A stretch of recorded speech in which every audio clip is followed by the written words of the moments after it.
Good afternoon, ma'am. Good afternoon, everyone. So this is my topic, which is about dry heat cooking method. So go, let's talk about what is. Let's talk about first what is dry heat cooking method. So dry heat cooking method are those that do not require additional moisture at any time during the cooking process. The dry heat cooking methods used with fish and shellfish or broiling and grilling, roasting, usually referred to as baking when used with fish and shellfish, salting, pan frying, and deep frying. So when we say dry heat cooking method, so hindi na ni siya minahanglan og additional moisture during the cooking process. Then next, so there are different ways of dry heat cooking method. So first is roasting. Roasting is a slow cooking process using indirect diffuse heat to cook its ingredients. It is a dry heat cooking method where hot air surrounds the food and cooks it evenly on all sides at a temperature of at least 300 degrees Fahrenheit or 150 degrees Celsius. The heat can also be derived from an open flame, an oven, or another heat source. Roasting is typically used to enhance flavor in a dish through caramelization and browning on the surface of food. Mostly sa roasting is kanang mga lechon manok ito mga na. So kanang mostly po dana is ideal siya sa mga chicken or pork and pwede po siya sa mga vegetables. So mo na siya roasting. So next is the benefits of roasting. So roasting is a relatively easy way to prepare flavorful and nutritious dishes. This method improves the texture of ingredients by browning or caramelizing them, creating a new layer of flavor. In doing so, roasting takes advantage of the natural sugar present in ingredients to create a more concentrated taste. Roasting also retains more ingredients than other cooking methods, especially in the case of vegetables. So advantages of roasting. So food is tastier when cooked in this way. So roasting can make food tastier. So it improves the appearance, flavor, and texture of the food. Spices are easily powdered if they are roasted. So disadvantages, it is relatively slow method of cooking. Roasted food sometimes become too dry, therefore it may be served with a chutney or sauce. Roasting denatures proteins, reducing their availability. So og mag kanang so ang roasted food is kanang dry man na siya, so dapat siya din serve na niya, so nay mga sauce.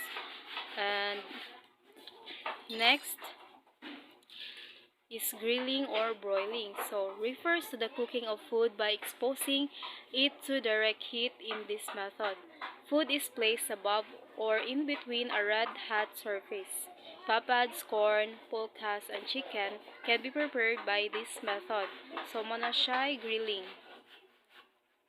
So grilling disadvantages. So also give nice flavor to the food. A variety of dishes can be prepared using this method. So disadvantage, constant attention is required to prevent charring.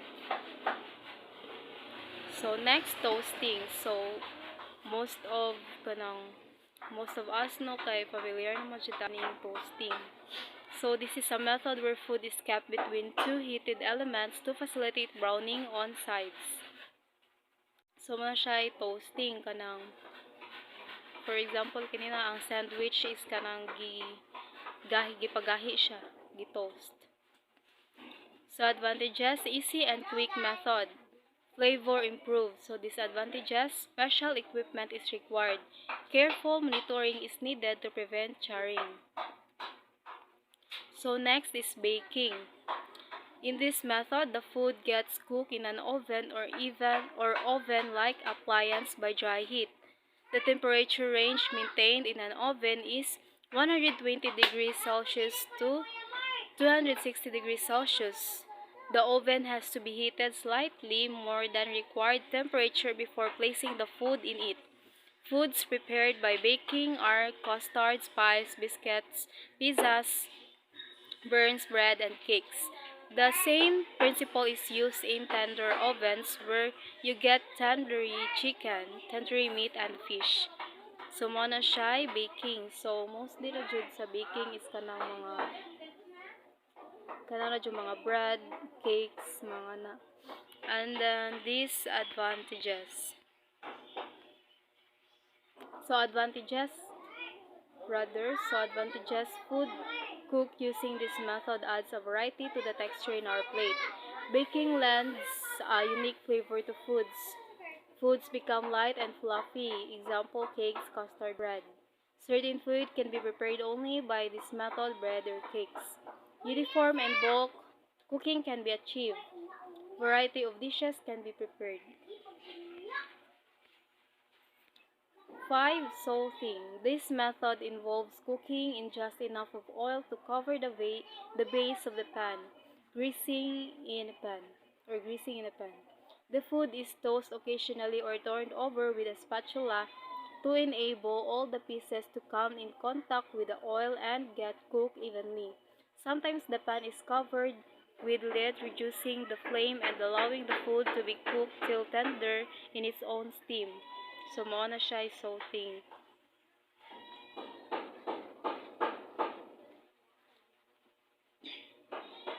So, advantages. Takes less time. Simple technique. Minimum oil is used. And the disadvantage, constant attention is needed as there is chance of scorching or burning. So, dapat ka na nga o magkuan ka ni salting. So, dapat ato ang bantayan. Kay na chance nga kanang mo masunog. And the next is searing. So searing is a cooking technique that exposes ingredients, typically meat, to a high temperature to create a crisp browning on the outsides.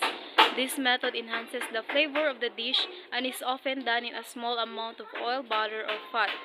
So by cooking the surface of the food on high heat, a crispy brown exterior is achieved. While maintaining the tenderness and moisture of the dish, searing also adds another layer of flavor and improves the texture of the ingredients through browning. So the result is a deep caramelized crust that is ideal for preparing meat. So mo na siya searing kanang bitong for example, ang meat is kanang prituhon sa mantika and then dili siya haunon until dili siya mo crispy. So balik kuhaan bitaw siya mantika sa baboy para mo crispy siya kadugayan pod. So na ato ara siyang pasagdaan sa mantika until mo crispy siya. And then next, benefits of searing. So this cooking method rather is about building another layer of flavor, not lacking in an existing one. Searing also helps improve the texture of a piece of meat, creating a delicious crispy exterior.